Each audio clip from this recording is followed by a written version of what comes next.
പതഞ്ജലി ഉൽപ്പന്നങ്ങളിൽ രാസപദാർത്ഥങ്ങൾ അടങ്ങിയിരിക്കുന്നു എന്നുള്ള ആരോപണങ്ങൾ ശക്തമാകുന്നു. ശരീരത്തിന്റെ രോഗപ്രതിരോധ ശക്തി തളർത്തി ക്യാൻസറിന് വരെ കാരണമാകുന്ന സോഡിയം ബെൻസോയേറ്റ് എന്ന രാസപദാർത്ഥമാണ് പതഞ്ജലിയുടെ ഒട്ടുമിക്ക ഉൽപ്പന്നങ്ങളിലും ഉപയോഗിച്ചിരിക്കുന്നത്.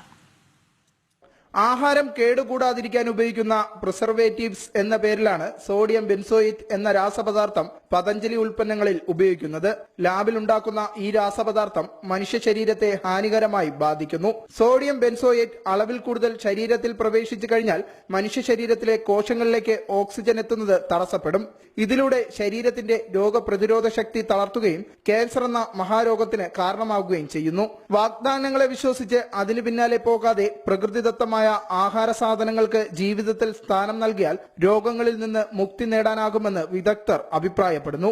പലപ്പോഴും ഈ ബെൻസോയേറ്റ് അല്ലെങ്കിൽ ബെൻസീൻ ഡെറിവേറ്റീവ്സ്, ആരോമാറ്റിക് അമീൻസ് ഇങ്ങനെയുള്ള പലതും കലർന്ന ആഹാര പദാർത്ഥങ്ങൾ പലപ്പോഴും ക്യാൻസർ ഉണ്ടാവുന്നതായിട്ട് പല പഠനങ്ങളും കാണിച്ചിട്ടുണ്ട്. പഴവർഗ്ഗങ്ങളിൽ അടങ്ങിയിരിക്കുന്ന ബെൻസോയിക് ആസിഡ് എന്ന പദാർത്ഥത്തിന് പകരം ജനങ്ങളെ തെറ്റിദ്ധരിപ്പിച്ചാണ് സോഡിയം ബെൻസോയേറ്റ് പതഞ്ജലി ഉൽപ്പന്നങ്ങളിൽ ഉപയോഗിക്കുന്നതെന്നാണ് റിപ്പോർട്ട്. ഈ രാസപദാർത്ഥം അടങ്ങിയിരിക്കുന്ന ഉൽപ്പന്നങ്ങൾ ദീർഘനാൾ കേടുകൂടാതെ ഇരിക്കുകയും ചെയ്യും. പതഞ്ജലി ഉൽപ്പന്നങ്ങൾ വിപണിയിൽ വിലക്കുറവിൽ ലഭ്യമാകുന്നതും ഉപഭോക്താക്കളെ കൂടുതൽ ആകർഷിക്കുന്നു. ജനങ്ങളെ തെറ്റിദ്ധരിപ്പിച്ച് ആയുർവേദത്തിന്റെ പേര് ദുരുപയോഗം ചെയ്യുകയാണ് പതഞ്ജലി അധികൃതർ.